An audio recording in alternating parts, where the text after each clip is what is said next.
días nos encontramos con el coordinador estatal del Frente Amplio por México, el licenciado Jaques, Adrián Jaques Flores. Buenos días. Buenos días, Carla. Coordinador, comenzaré preguntándole, ¿están en riesgo las libertades del país? Por supuesto que están en riesgo las libertades del país. Hemos vivido durante los últimos 5 años un régimen absolutista, un régimen de desprecio a la Constitución, un régimen donde el presidente ha señalado inclusive no me digan que la ley es la ley y que todas sus actuaciones son de manera reiterada violando el marco constitucional. Y esto sin duda pone en riesgo el Estado constitucional de derecho que se traduce en el riesgo de las libertades que ejercemos ordinariamente. En ese sentido también le pregunto, ¿fue difícil para los partidos políticos PRI, PAN, PRD ponerse de acuerdo, bajar sus cartas además, porque cuántas veces no fueron pues partidos políticos o personas incluso que se enfrentaron en alguna campaña y decir vamos a caminar juntos para el 2024 sacar algo benéfico? Es un trabajo que se ha dado con muchísimo tiempo, ha sido con distintos procesos además. Por supuesto que ha sido complicado para los partidos políticos porque históricamente habían sido los partidos predominantes, habían inclusive contrapunteado. Encontramos escenarios en algunos municipios o localidades o incluso en entidades federativas donde parecía que las diferencias pues iban a ser irreconciliables.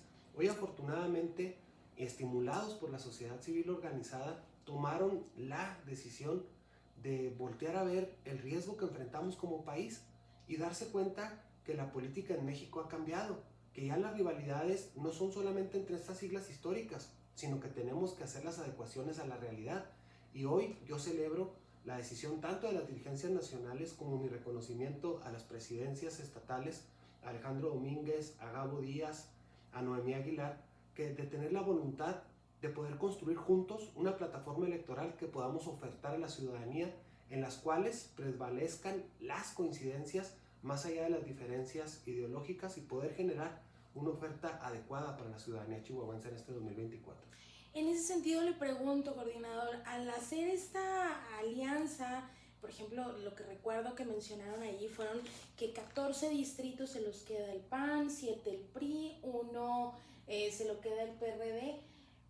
Yo estuve platicando con actores políticos de incluso el partido Morena y decía, bueno, siendo objetivos, hicieron un buen trabajo, lo que significa que realmente observan un riesgo, o sea, un riesgo en cuanto a la pérdida de posiciones, por ejemplo, en el Congreso.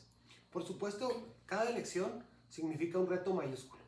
En este caso se hizo de manera estratégica, muy pensada, buscando la rentabilidad electoral. Y por supuesto que cuando los partidos políticos van a las elecciones tratan de ganar estas posiciones. Entonces se hizo una repartición en cuanto a las responsabilidades de los partidos políticos en cada uno de los distritos, pensando en esta rentabilidad, pensando en ganar. Y no solamente en mantener las posiciones, sino estamos seguros que vamos a poder ofertar algo para tener mayores posiciones de las que hoy el Frente tiene representados en el Congreso del Estado. ¿Cómo van a hacer para combinar, por ejemplo, la inclusión a la sociedad civil, actores de la sociedad civil, partidos políticos que van a prestar su estructura por primera vez en la historia, pero también la combinación de las acciones afirmativas que en mi particular punto de vista creo que a veces ya rayan en el exceso, ¿no? Porque están ya teniendo, a mi punto de vista, el órgano electoral está teniendo criterios ya muy particularizados de cada, o sea, un joven que además sea integrante de la diversidad sexual, que además de todo tenga que ser, no sé, de tal edad a tal edad, afrodescendiente, o sea, ya están las acciones afirmativas, a mi punto de vista, muy específicas y que a lo mejor pues puede llegar a estorbar en ese tema. No estorba, porque lo que pasa es que necesitamos ser inclusivos. Y esto es un reto mayúsculo porque realmente generan un reflejo de lo que la sociedad es. Sin embargo, coincido contigo en que los institutos electorales y el propio Tribunal Electoral del Poder Judicial de la Federación deben de ser muy cuidadosos en la exigencia de la representación de las minorías, porque entonces se empezará a marginar a las mayorías. Sin embargo, desde el Frente Amplio, construido sobre la base de más de 250 organizaciones de la sociedad civil, nosotros estamos de acuerdo en generar esta diversidad en las candidaturas. Quiero señalarte con toda claridad que si bien es cierto se repartió en una coalición electoral, como te decía, el tema de la responsabilidad de cada uno de los partidos políticos en los distritos locales del estado, en los ayuntamientos, en las regidurías, en las sindicaturas, esto se hace sin nombre ni dedicatoria. Y entonces el Frente Amplio tuvo el éxito y la visión también que marca nuestra precandidata Xóchitl Gálvez es de inclusión, de cercanía con los sectores productivos de la sociedad, con la sociedad civil organizada, que no solamente son membretes políticos, sino que además participan en clubes de servicio, en sindicatos patronales, en sindicatos de trabajadores, en organizaciones que defienden y que tradicionalmente han defendido las arbitrariedades del gobierno, que máxime ahora, justificados en la entrega de recursos, dejan de lado esta organización gremial sumamente importante, porque aquí en Chihuahua tenemos muchísimos problemas que afortunadamente han sido defendidos de manera adecuada por las mujeres y los hombres de Chihuahua. Te pongo el caso muy concreto, el agua. El agua fue por los usuarios de los distritos de riego, en los cuales salieron y motivaron y generaron empatía con la sociedad.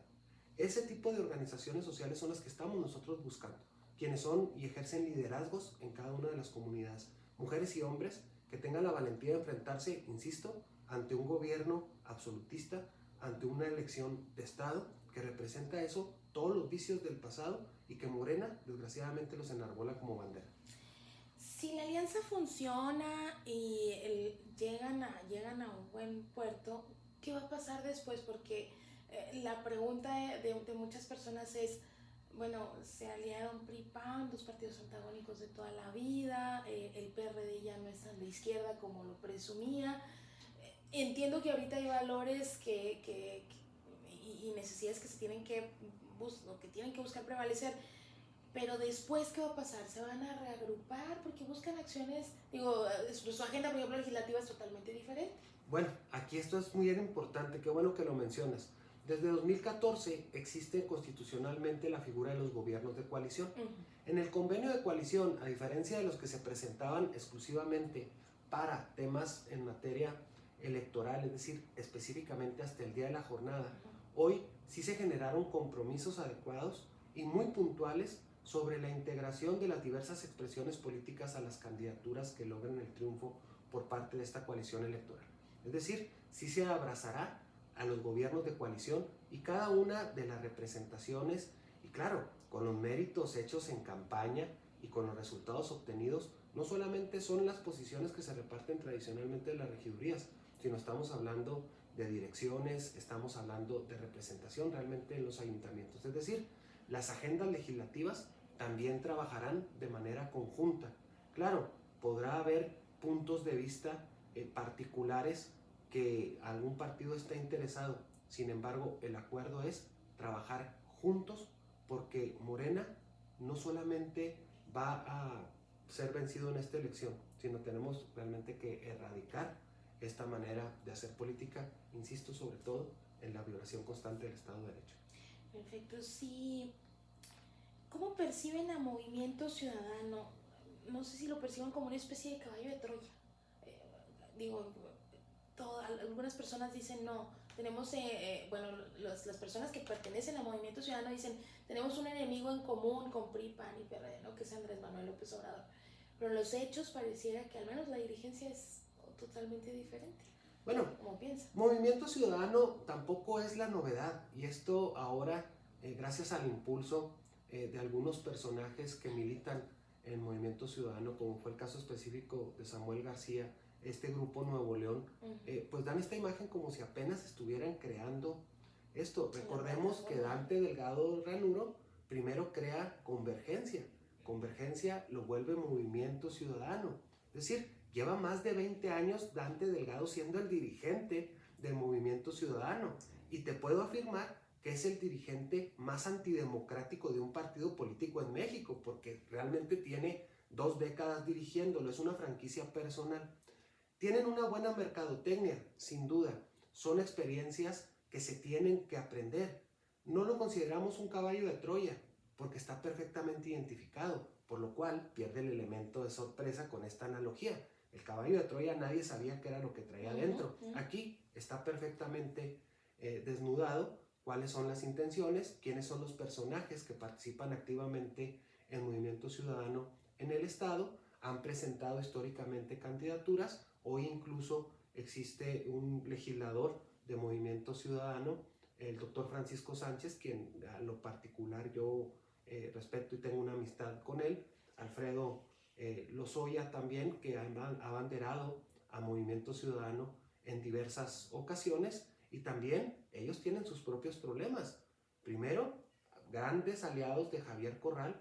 Javier Corral migra hacia Morena, y hoy se rumora que inclusive los cercanísimos a Javier Corral, que habían abanderado a Movimiento Ciudadano específicamente en la capital, pues parece que son los nuevos fichajes de las corcholatas en Morena. Y ahorita que toca ese tema, ¿cómo observó que Javier Corral, un exgobernador panista, que incluso también mucho tiempo estuvo pues en constante confrontación con el presidente de la República, se haya mudado al partido Morena? A mí no me sorprende en lo absoluto. Inclusive quiero señalarte que, sin ser yo militante de ninguno de los tres partidos del frente, lo he dicho públicamente, a mí me parece que Javier Corral ha sido el peor gobernador en la historia de Chihuahua. No comulgo en lo absoluto ni con sus ideales, ni con su forma de hacer política, y mucho menos en la forma que desperdició la oportunidad histórica que tuvo al gobernar, que me parece que es un máximo honor para quienes estamos en cuestiones de política. Y entonces yo celebro que realmente caigan las máscaras, que realmente se muestren sobre las intenciones que tenía. Debe de ser muy difícil tragar sapos. La congruencia me parece que es un valor que hemos pasado por alto en el pragmatismo, pero que afortunadamente hay imágenes, y como dicen los memes, hay video. Coordinador, frente al riesgo de eliminar instituciones, ¿cuál deberá de ser el papel de la Suprema Corte de Justicia de la Nación, sobre todo en el próximo proceso electoral?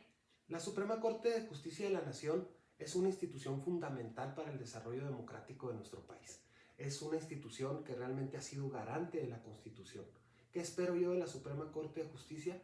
Que siga analizando las reformas a la luz de la Constitución, y que además mantenga ese alto espíritu patriota que han resuelto los 11 integrantes. Yo sí quiero señalar que es un órgano colegiado, que puede haber diferencias en el órgano colegiado, y yo no me atrevería a descalificar a ninguna de las mujeres u hombres que integran esto, porque han dado muestras en diversos asuntos de la pluralidad que existe ante la Corte. Creo que no solamente en México, sino a nivel mundial, en los estados democráticos, el Poder Judicial es un gran pilar del desarrollo democrático. Entonces yo espero que no solamente lleguen conflictuados, sino que realmente seamos posibles en México de establecer los diálogos.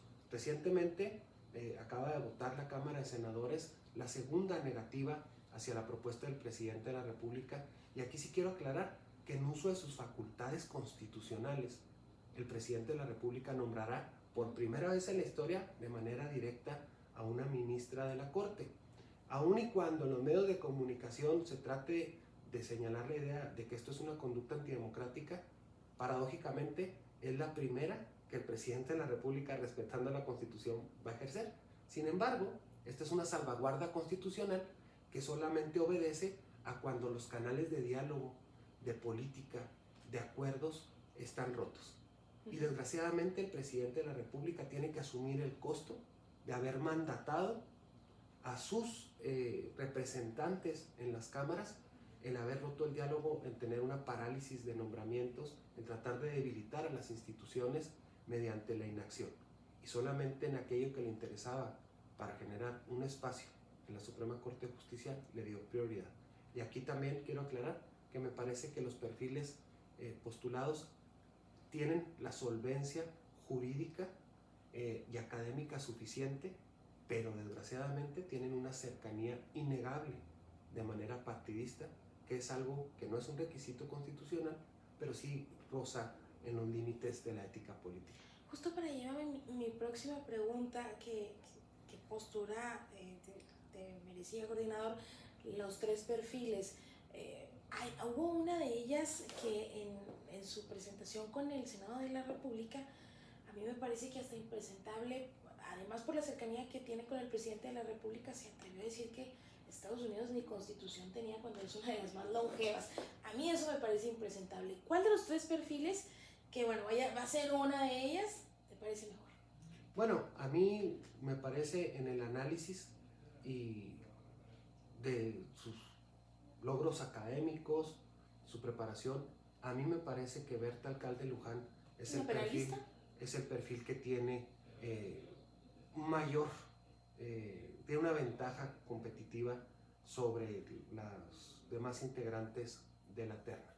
Me parece que es forjada en una familia en el cual yo conozco a su padre y es un jurista en el área laboral, siempre ha estado interesada en estos temas e insisto, ahí el pero es la cercanía y negada inclusive por ella, en el cual la confirma la cercanía que tiene con los ideales y me parece que también eso puede ser un proceso de maduración. Yo no tengo mayor objeción salvo la cercanía manifiesta y aparte también habrá que decirlo, este mismo perfil de esta profesionista era también parte de las apuestas de Morena para presidir el INE. Entonces, esos son la falta de congruencia que yo podría criticar, sin demérito en lo absoluto de sus logros académicos y de su hoja de servicio profesional. ¿Crees que la Corte se imponga frente a las decisiones que ha tomado el Senado de ir desobedeciendo los mandatos que la Corte tiene para, por ejemplo, realizar nombramientos del INAI? Hace unos días decía, bueno, a ver, Senado de la República, te doy hasta el 15 de diciembre, cosa que ya no vimos, para hacer los nombramientos de 3 comisionados del INAI, y advertía de algunas multas o advertía también incluso de destituciones. ¿Crees que eso suceda? Me parece que estamos viendo escenarios jamás vistos de desacatos, en el cual es un desacato sistemático. Está en una tensión constitucional el país sumamente importante, que tenemos que ver cuál es la actuación de la Suprema Corte al momento de hacer coercitivas sus decisiones. Sin embargo, recordemos que también por diseño constitucional, la Suprema Corte de Justicia no cuenta con el uso de la fuerza pública. Esta depende del Poder Ejecutivo. Entonces es aquí donde siguen las tensiones y estoy seguro que en algún momento cabrá esta cordura y no solamente por una voluntad propia, sino al momento en que recaiga una sanción por parte de la Suprema Corte de Justicia, pueden inclusive ser inhabilitados sus derechos políticos electorales. Entonces el no poderse reelegir para estos legisladores abyectos a Morena, me parece que ahí es donde puede entrar en un punto de reflexión. Pero mientras tanto, coordinador, tienen, por ejemplo, magistraturas electorales sin nombrar, salas regionales sin nombrar, el INAI pues no tiene 3 comisionados, la Corte tuvo que permitir la operación del INAI con 4 de ellos, la ministra que bueno ya en estos días va a ser nombrada, pero tampoco hay consenso, o sea, el Senado tiene un constante desprecio en cuanto a los llamados de la Corte, ¿no? Es que desgraciadamente hay no solamente el desprecio ante los llamados de la Corte, me parece que ha sido fallida la gestión de quienes han integrado la Junta de Coordinación Política del Senado de la República. Primero, el senador Ricardo Monreal, que ha tratado de generar ciertos acuerdos, ha impulsado ciertas divisiones en las fracciones parlamentarias para ver si así suman un poco más de votos, pero es el fracaso de la máxima expresión de la política en México. El Senado de la República, me parece, esta alta cámara, es donde se toman decisiones trascendentales para el funcionamiento de las instituciones en nuestro país y desgraciadamente por imposiciones, porque recordemos que ya habían sido nombrados 2 comisionados, una comisionada y un comisionado, y que el presidente de la República los veta, es decir, les da el manotazo y les señala que no existe la división de poderes, al menos en la fracción de Morena, y tuvieron que desdecirse de los acuerdos que ya se habían logrado. Días recientes sale el mismo senador Monreal a decir que el acuerdo se cayó. No me sorprende que el acuerdo se haya empezado a construir precisamente con Movimiento Ciudadano, quien abre sus cartas y bueno, al parecer les quedaron mal en algo y eso desató la furia precisamente de su presidente nacional, que también ocupa un escaño en el Senado. Es decir, es presidente, senador, y así se la ha pasado durante los últimos 20 años. Híjole. Y luego, ya para terminar esta entrevista, con una palabra, dígame, alianza, Diálogo, instituciones, necesarias, 2024. gana el frente. Muchísimas gracias, coordinador. Que tenga un excelente día. Muchísimas gracias, Carla, por la oportunidad y gracias a quienes nos acompañaron hoy. Gracias, nosotros nos despedimos.